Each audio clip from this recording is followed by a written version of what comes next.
talking about secret societies. So the number 3 is important because in this game, and you can start filming it. Now you got me saying to start filming on tape. That's cool.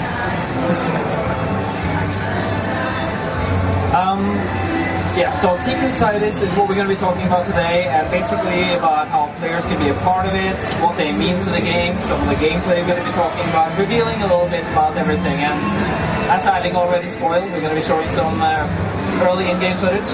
Next time we'll wait until we get to that bit.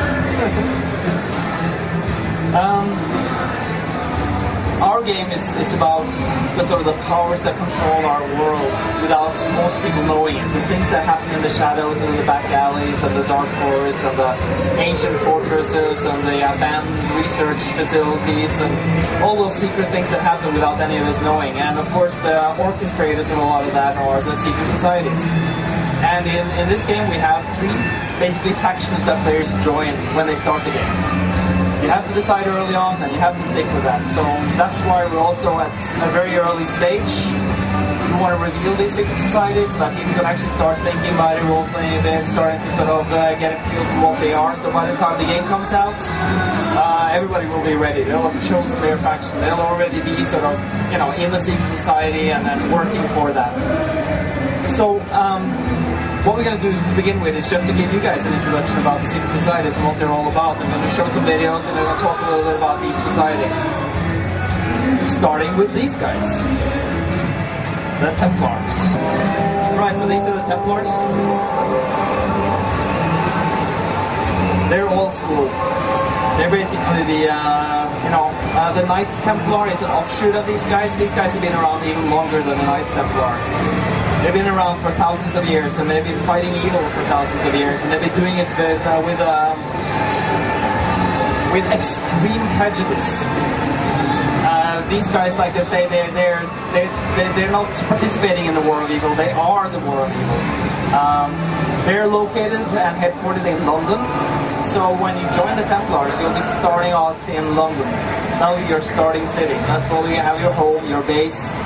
That's where you'll return to again and again and again. The Templars aren't really all about secrecy. They have a pretty huge, massive presence right in the middle of this neighborhood in London. So they don't really care that people know they're there. They still control things. They're still, they're like a huge, massive entity in the game. They're very much old blood, very European. Believe in tradition and honor above everything, righteous and holy crusaders.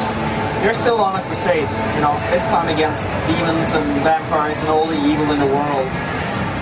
They are the war and evil, like I said. But there's changes happening in Templars as well. There's some new blood that's sort of coming in to make sure that they're a little bit more with the times, so they're not only controlled by the withered old men in the old clubs sipping their brandy and being served by butlers. It's not about that anymore. It's a bit more modern. And like I said, they have the coolest uniforms.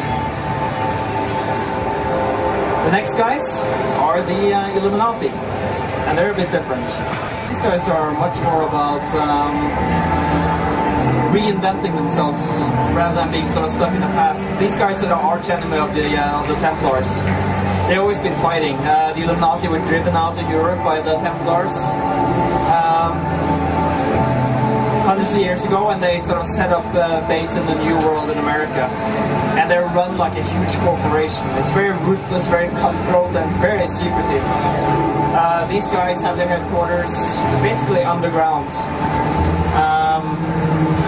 Below an abandoned warehouse in New York. So when you join the Illuminati, you start out in New York. That's your starting capital. That's where you have your home. That's where you have your base. That's where you return to. That's where you go to, between adventures. And these guys are, like I said, they're more like the corporations, and they're more like puppet masters. A lot of contacts on different levels of government and corporations. They're the guys who sort of, they don't deal with the president, but they sort of, wine and dine the people in the West Wing and the chiefs of staff. They go sort of more subtle than the Templars, who are sort of there with kings and pope and and sort of out in the open. The most secretive, to some degree, of course, they're also party boys. They're bad boys and girls. You know, they believe in showing off money, showing off power, not revealing who they belong to. But they don't mind driving around in expensive Ferraris and you know, blowing some cocaine. And am I supposed to say that? Of course, you're not going to do that in the game, but you know, it's happening under the surface. And it's survival of the fittest, do or get done. That's what they believe in. There's sort of a very strict pyramid structure, and it's not about what your family is, it's more about your accomplishments. And at any time, anybody can get stabbed in the back by the next guy, and you know, it's all about fighting your way up. So these guys are pretty hardcore.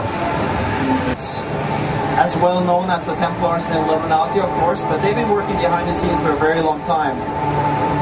They're based in Seoul, inside a Buddhist monastery. Doesn't mean they're Buddhist, that means that sort of that's the innocuous front they put up. And these guys sort of follow the learnings of the true Sun Tzu, the art of war is chaos and deception. They believe that you know, orchestrating chaos is important for the for order to emerge. They're manipulators, agitators, and they believe that balance isn't sort of sitting down and you know being still. It's constant motion. It's like an ocean that flows and flows and flows.